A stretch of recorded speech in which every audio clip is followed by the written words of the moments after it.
ஒருவர் தன்னுடைய வெல்த்தை உருவாக்க முதல்ல செய்ய வேண்டிய விஷயங்கள் என்னென்ன? Very good. ஒருத்தவங்க வந்து தன்னோட வெல்த் எப்படி இருக்குன்னு ஃபஸ்ட்டு பார்க்குறதுக்கு முன்னாடி அவங்களோட தேவைகள் எப்படி இருக்குன்னு பார்க்கணும்.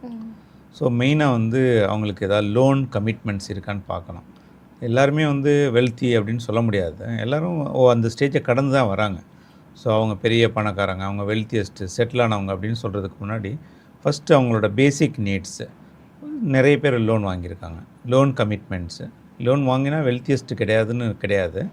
லோனை கட்டுறதுக்கு தகுந்த மாதிரி அவங்களுக்கு நிரந்தர வருமானம் இருக்கா. ஸோ வருமானம் முன்னேற்றத்தோடு இருக்கான்னு பார்க்கணும். வெறும் வருமானம் வந்துட்டுருக்கு. ஒருத்தவங்களுக்கு வந்து ஒன்லி ஒரு 40,000 ஒரு 1 lakh வருது, இல்லை 5 lakhs இன்கம் வருது, அவ்வளோதான் வரும்னு பார்த்தீங்கன்னா இன்ஃப்ளேஷனில் அது சரியான இன்கம் கிடையாது. ஸோ அந்த வருமானம் வந்து இன்க்ரீஸ் ஆகிட்டே இருக்கணும். ஸோ எவ்வளோ நாளைக்கு அந்த வருமானம் தேவைப்படுது. ரெண்டாவது அதுக்கப்புறம் வந்து அவங்களோட டிபெண்டன்ஸ்.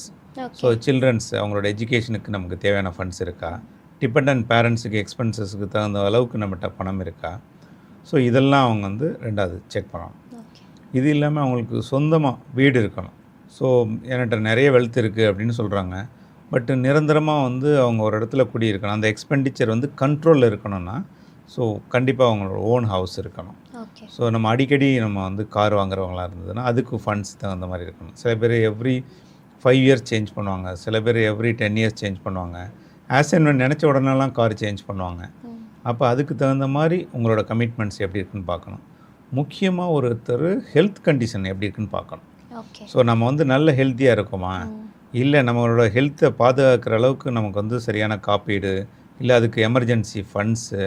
ஸோ நம்மளோட எந்த ஒரு விஷயமும் வந்து இதை தாக்கு பிடிக்கக்கூடிய சூழ்நிலையில் ஃபினான்ஷியலாக நம்ம கரெக்டாக இருக்குமான்னு பார்க்கணும்.